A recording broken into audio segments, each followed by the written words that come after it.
Naghahanap ba kayo ng murang nature trip kasama ang tropa?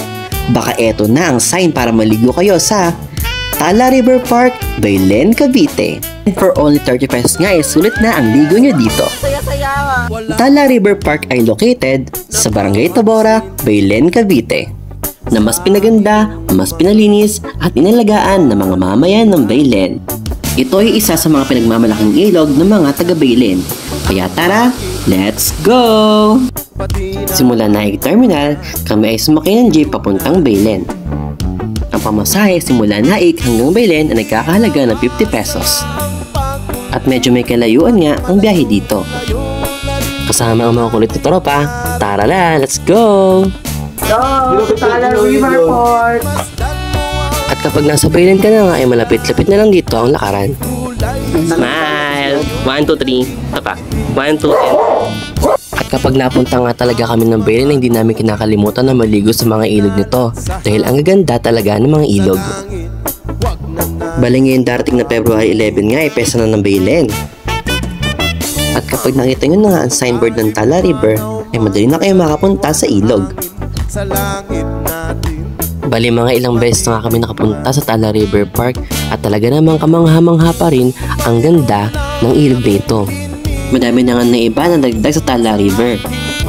Pati na rin ang madaming bilihan ng pagkain at cottage. Kahit malayo pa lang ay mamamangha ka na sa ganda ng ilog. Bali maghanda na nga lang tayo ng 30 pesos maintenance fee para ma-enjoy na natin ang pagligo sa Tala River Park. Madami na mga cottage na nadagdag sa Tala River Park. Pero lagi talaga namin pinapili ang pwesto sa gilid ng ilog para mabilis kayong makaligo.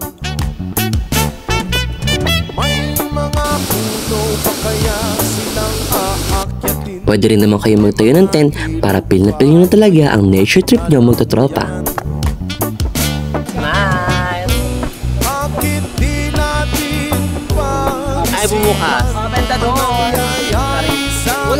At sino nga ba mag-aakala na sa panahon ngayon ay meron pang ganito kagandang paliguan sa Cavite na talaga namang inaalagaan at pinapanatiling maganda ng mga mamayan ng Baylen. Kaya hindi katakataka na madaming mga turista ang napunta dito, lalo na kapag mahal na araw at summer.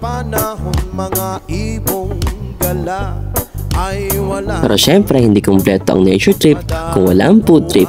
Kaya tara, let's eat! Talaga namang gaganahan kayong kumain dahil sa ganda ng mga tanawin dito. At dahil malapit na rin ang summer pati na rin ang Holy Week, ay siguradong madaming tao pupunta dito. Kahit mga malalayong lugar nga ay dinadayo ang Tala River Park para maligo. Siguro ay dahil na rin sa malamig na tubig na talaga namang marerelax ang katawan at isip nyo.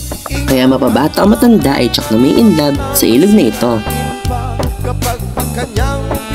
Sa mga darating na turista sa Tala River Park, sana huwag kayong mag-iiwan ng kalat para mapanatili po natin ang pagiging malinis ito. Marahil ang Tala River Park nga ay isa na sa mapagmamalaking tourist spot ng mga Caviteño. Kaya sana'y mahalin at itrato po natin ng maayos ang kalikasan para sa mga darating na taon ay may mga malilinis na ilog pa tayong malalanguyan.